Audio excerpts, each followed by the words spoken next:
everyone. Welcome to the Carpe Diem Conversations. I'm your host, Megan Griffin, Bay Path University senior undergraduate student and editor of the Network News Student Magazine. The Carpe Diem Conversations will be released within our online magazine each month and will focus on topics that are being discussed nationally. This month is Women's History Month.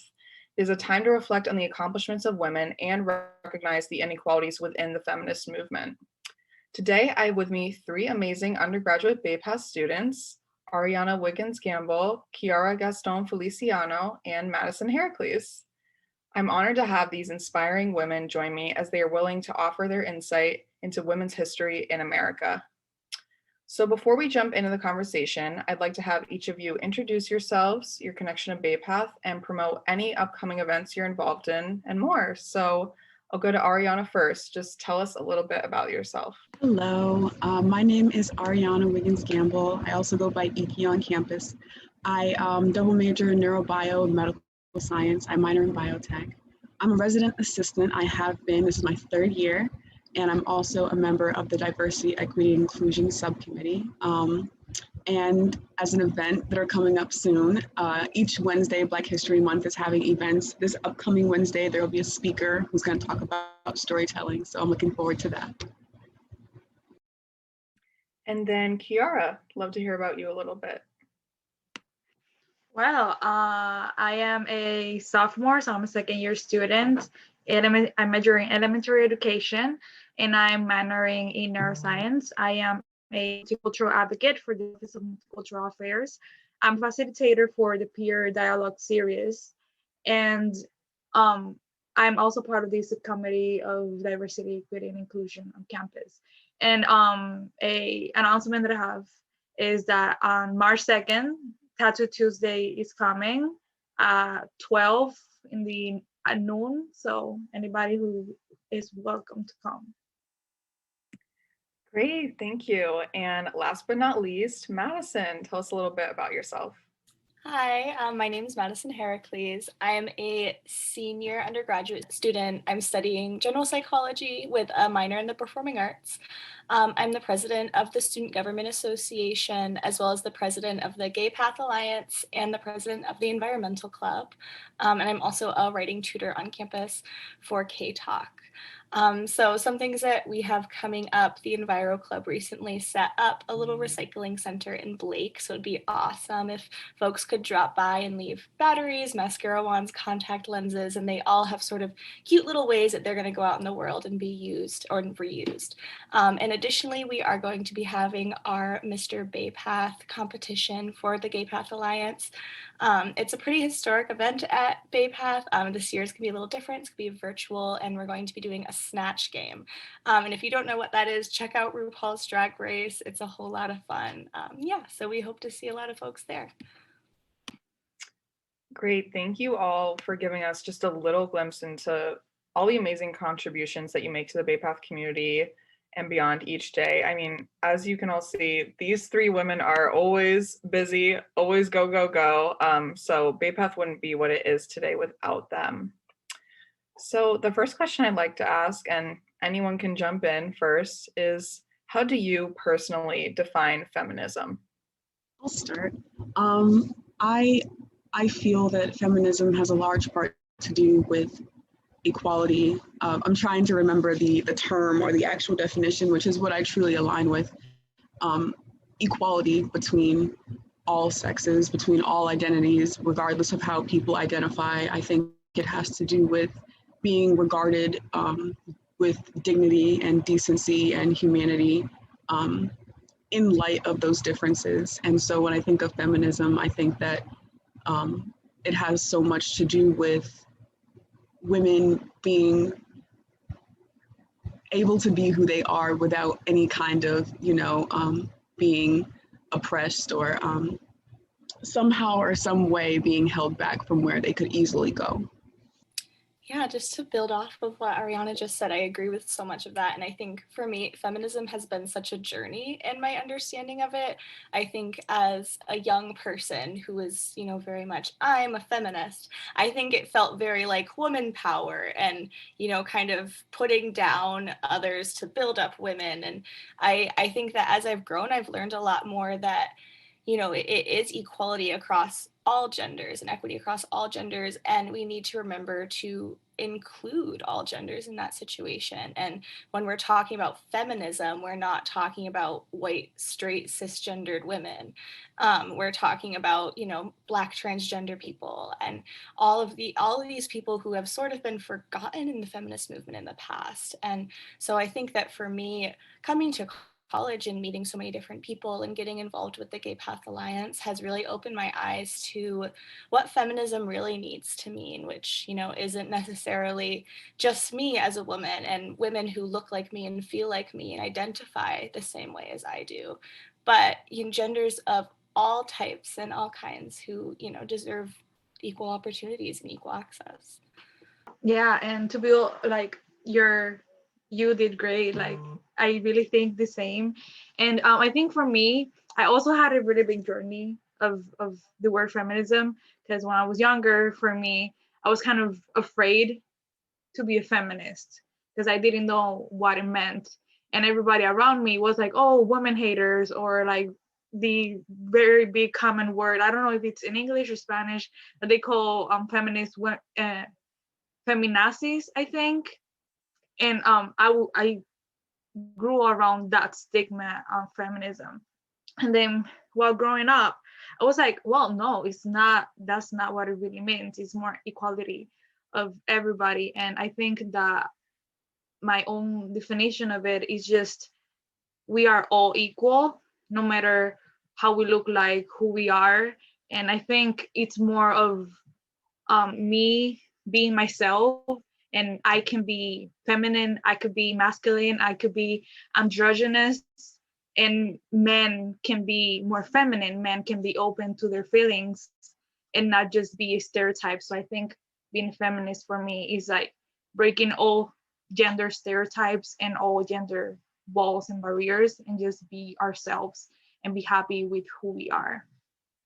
Thank you to all three of you for your different insight on the definition of feminism. And I think what was common throughout what each of you said was that in the past, like certain groups have been left out of the definition of feminism, but that's truly not what it's about. So on top of that, what is one part of women's history that you feel has been overshadowed or just not talked about enough?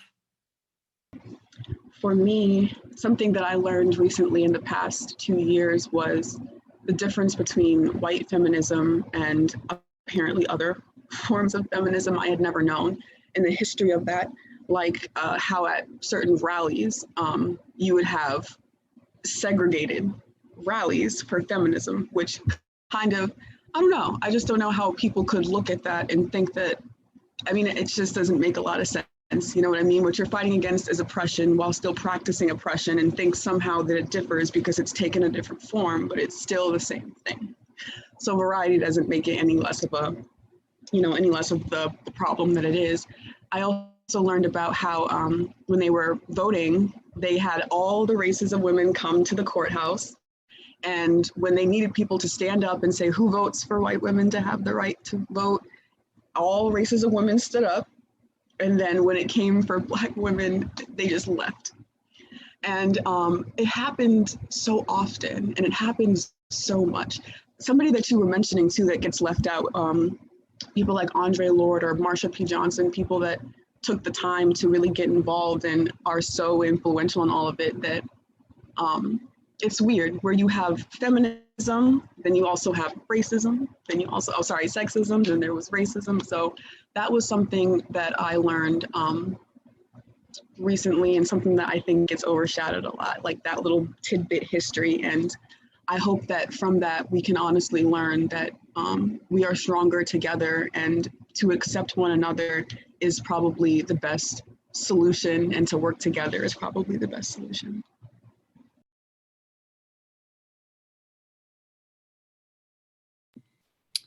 Yeah, something that I think of as well is the erasure of a lot of history around LGBTQ people, particularly trans women.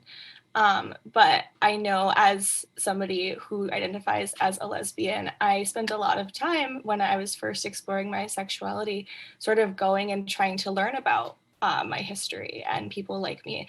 And there really is not a lot out there. And what is so sad and so tragic. And I think that that really informs the way a lot of folks end up viewing themselves, because it sort of enforces that narrative that, well, it is wrong and it's a sad thing. It's not the correct way to be. There's an easier way to live, things like that. So I think that that is another instance of sort of the erasure of an uncomfortable part of history that we don't want to look back on and see. And the reality is there are so many women and or femme identifying people who are then going to be missing out on, you know, how they got here, how we've gotten so far, and how we've had so many victories, but also like what came before that. What did we look like back then? Yeah, that's another thing it makes me think of. I think a lot of how, if back then, you know, learning a lot about history, back then it was more kind of like, if you weren't a cis straight white woman, then you weren't counted as being feminist, or you weren't even in somebody's mind. It's like, oh, feminist movement was only for a straight cis white woman. And I think there is more that needs to be explored into history. Like Ariana said, Audre Lorde, I really look up to her. And learning the history of many females or female representing a woman is like, we were more, you know, we were Latina women, we were trans women, we were Black women, we were everybody, you know. And it's very sad to see how everybody wants to erase history and feminism into only straight white women, when it was more than that and more than just a movement. It was kind of a belief in something that had to be done.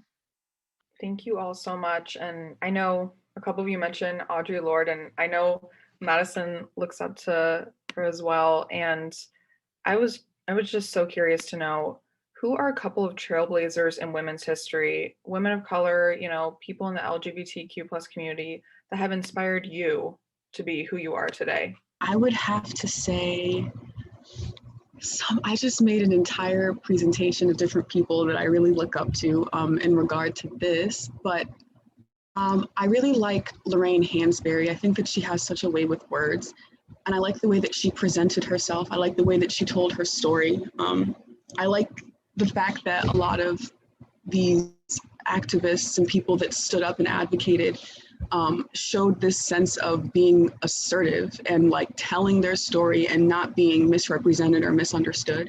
Ida B. Wells is another one. I think her name is Shirley Jackson. I'm not sure if her last name is Jackson, but she was the first Black woman to run for president. Also very well spoken. And there's one more I'm thinking of, but I can't. Angela Davis. I'm just trying to think of all of the beautiful women that really. Ida B. Wells is another one. I think I'm saying her name right. Yeah. All right. Great. Yeah. Those women are honestly amazing, and they talked about how much it hurt, and it never becomes less devastating, regardless of, you know, the person's identity or nationality. To see people go through suffering or pain, it never becomes any less devastating or mortifying, especially when it's being accepted by the very people that can prevent or protect it. So it's just, I like the way that they, you know, advocated for what they believed in. So many great names there, Ariana. That's amazing. As you're going, I was like, oh my gosh, yes. Somebody who I think of right away, and I think this person's so cool because I think she's a rather well-known name, as Marsha P. Johnson, who was one of the leaders of the Stonewall riots. And I love that, you know, she's a Black trans woman, you know, quite possibly that is the hardest identity to have. I mean, I can't even imagine all of the pressure that happens with that sort of group. And this woman was such a fighter. She was incredible, and it's credited with, throwing the first brick at Stonewall, and went on to do so many amazing things that I think we talk about less, just because I think a lot of gay history isn't talked about as much. But she joined like the Gay Liberation Front. She marched in the first gay pride rally, which I mean, so incredible. There's just so much. The STAR organization, she co-founded that, I think with Sylvia Rivera, but a really, really incredible person with such a long and cool history and story. And I so encourage people to look into Marsha P. Johnson more, because what a neat history, an incredible story, and a brave, brave, brave person. Well, for me, somebody we already mentioned before, that is Audre Lorde. And I was recently introduced to her because of my English teacher, Professor Arroyo. And because I still consider myself like a baby feminist. It's kind of, I'm still learning about everything. And she has inspired me so much in many different ways. Because one thing I really go for is intersectionality, because we are more than what we look like. We have so many these intersections.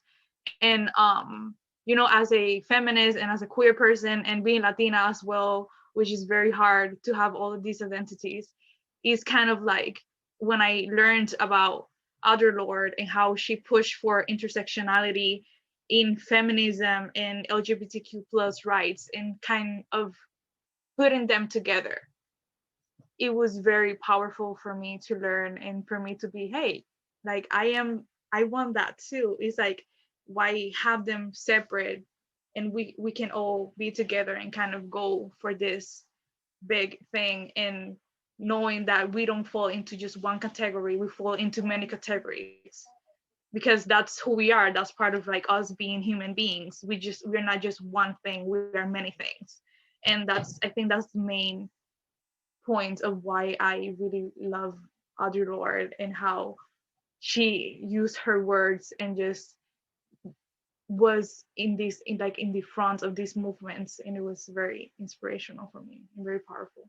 Well, knowing all three of you, I think that Audre Lorde, Marsha P. Johnson, Ida B. Wells, they'd all be so proud of everything that you do today. And Khyarah, I love that you called yourself a baby feminist, because you're just always open to learning more. And I remember when you came to the Carpe Diem March for social justice, and you're like, this is my first one. And I went to my first march with Madison. So it's just great to see the tradition continue on after all these decades of marches and protests. So on top of the trailblazers that we mentioned, what are some TV shows, films, and books that you feel are a more accurate representation of women's history? I saw this question and I had to think and think. It was so hard, because I've been asked this question the same about and being a person of color and who I look up to. And what's really unfortunate is there are not a lot of great representation. I often think that a lot of TV shows are cast in a misogynistic eye. And I often think that the roles that these perfectly capable and competent actors have to play are just, it's just something that's not exactly representative of women or beneficial to what, feminism is. I'm trying so hard to think. I like this show on Netflix called She's Gotta Have It. It's about a young Black woman in, I believe, Harlem. And she's an artist, and she's just living her life. And I think that what really strikes me about that show is that she's alone. She's like doing her own thing. She's trying to make her own life, but that's also discussing her different relationships. And I think that it was just very, very powerful to see somebody be assertive and independent and also very happy and loving. I felt the same way when I saw this question. I was like, wow, this is hard. And also I can't wait to hear the suggestions that I knew the other speakers would bring. I was like, I'll have my notepad ready. We've brought up Audre Lorde so many times, but I have her book right here that I've been reading. It's Sister Outsider, and it's a compilation of essays and speeches. and like mind blowing. Like it's so incredible. I have my highlighter out every time. I like get excited and I'll Snapchat videos to Meg of, I'm like, listen to this sentence. Incredible. So good. Also, Meg and I have been watching this show on Netflix called Pose recently, which follows the ballroom scene of the 80s, which again is just such like an erased piece of history. And it follows a group of trans women entirely. They're all women of color, and they're in New York City, and the ways that they're able to express themselves, even if it has to be underground, and the like confidence and the hope that these women have is incredible. And it's in the midst of the AIDS crisis, which I think is so echoed today when thinking about COVID-19 and how it's, you know, affecting people of color so much more than it should be, and then it's affecting other groups. And that's a really pretty incredible show. I highly recommend.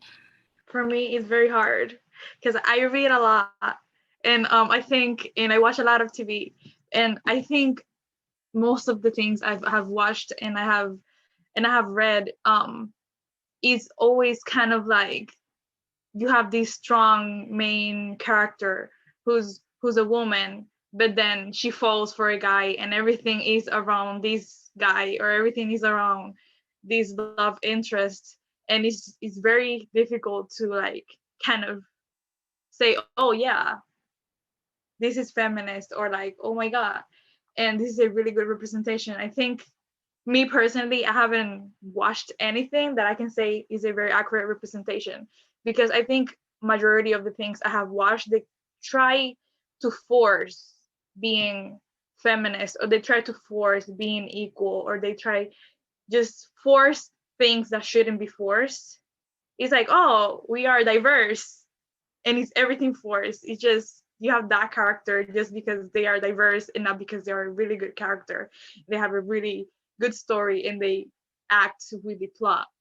It's more like, oh, we just want to be diverse, or we just want to be seen as a feminist or something like that.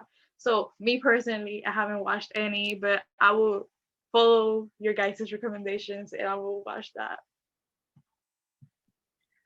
Yeah, definitely. And that's why I wanted to ask that question, because I know it's hard to find that. And Madison, did you have something to say? I saw your mic pop off. All right, yeah, you just made me think of something when you said how it's always forced. It made me think of sort of all of the like feminist icons of like my childhood, like reading like Harry Potter with like Hermione Granger, and how they had to force down the reader's throat that like, well, she wasn't pretty, like she was just smart. Like they kind of had to erase these like femme identifiers from her and be like, well, she didn't care about girl things, and sort of make that like a negative connotation, as though like you can't be a feminist if you know, also wear makeup or like brush your hair or, you know, like do nice things for yourself. And I remember like growing up seeing like a lot of these, you know, female heroes who, you're exactly right, end up falling for the main male character, and then they never talk about anything else ever again. And thinking, you know, I have to like force myself to almost conform to these like more masculine quote unquote stereotypes of, you know, I don't wear dresses, I don't, you know, wear jewelry, because if I do that, I'll be more dumb and I won't be seen as smart and I won't be respected. So that just made me think of that. I was like, oh my gosh, I remember feeling that way. And yeah, that's unfortunate, but it's true. And I noticed Khyarah has a bunch of books behind her. Are any of them Harry Potter, Khyarah? Yeah, some of them are Harry Potter. These are my unread pile. So like, this is all I have to read. That's awesome. I love that. Yeah, I think that question is so hard. And like Madison said, you know, the representation that is there isn't always accurate. So that's why I wanted to ask, you know, it's so rare that you see an accurate representation that we have to really hold on to what we find that is accurate and try to push for more of that. So thank you all for sharing. And so we're getting near the end, but before we go, can each of you just offer a few words on your hope for the future of women of all kinds, gender equality? Just what is your hope for the future in this realm? So yeah, so, you know, looking back on how things have gone so far, the past 1,000 years, it's just this way in which people have this tendency to erase. We keep on talking about that, but that's what's really important. I think once you really look at the past, accept it for what it is, and take the lesson from it, we change and we evolve. But for as long as we allow even the government, I mean, sorry to bring them into this, but to write into history books that certain things did not happen or happened in a different way is very unhelpful towards us being able to attain that equality. And I think that we also discussed people being misunderstood intentionally and people being committed to misunderstanding people and not identifying them as they've identified themselves, and trying to attribute certain things like the false dichotomy of you have to be either pretty and dumb or ugly and smart. It just doesn't make a lot of sense. It doesn't leave a lot of room, and it's a lot to blame from representation in the media and the way in which they don't diversify it and try to make everybody present in the best light. That's because it's their understanding, which is entirely negative. So my hope is that people stay true to their authentic selves and don't try to humble yourself or be contained to the category that society gives to us, because it's almost always more negative than what we really are. So that's my hope for the future. Absolutely. I think I would say, and Meg and I have talked about this so many times before, but I would love for the future of women to look like not having to acknowledge every time a woman achieves something, not having to have first woman insert here anymore. I would like it to be a genderless title someday. You know, this isn't our first female vice president. This is our vice president. And hopefully this is our president. And I think that, it's so true that women, deserve to be in all the places that decisions are being made, as RBG said, and that we aren't really seeing equality until, we could have a room full of women making decisions, just like how we've had rooms full of men making our decisions for as long as history of the US has occurred. And yeah, so that's what I would say. I would love for someday for our titles to be genderless and to no longer be seeing firsts, because they're just the way it should be. Yeah, you guys just said it so beautifully. I love it. I was like applauding here, like yes. And for me, I hope for the future that we can go outside without having to be scared of something happening to us. And this goes around all genders, all skin colors. It's just because, we as women and as women of color as well, we are taught that going outside is not safe for us. And I just hope that one day, in the future, I hope it's soon, but you never know, that you can go outside and just be yourself, wear what you want to wear, be who you want to be, and you don't have to be pursued by other people. Because being a person of color, you're pursued because of your skin color. Being myself being bilingual is like being pursued because of my accent or the language I speak. Is like, oh, you're a speak or you're a dingy and things like that. And being a queer person, you're pursued because of the person you love and who you want to be. So I just hope people can go outside and just be themselves without being scared of being, I don't know, harassed or just punched or just, in the worst case scenario, dead. So I just want that to come and just like kind of bring peace to everybody that goes outside.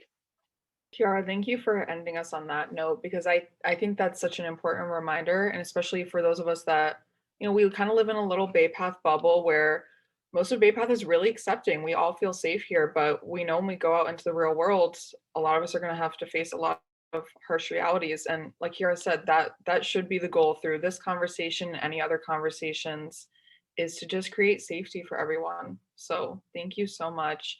I can't thank all of you enough for being a part of the Carpe Diem Conversations. I'm grateful for your wisdom, your inspiring words, and your drive to create a better future for all women and just all people, really. So thank you again. And till next time, Carpe Diem.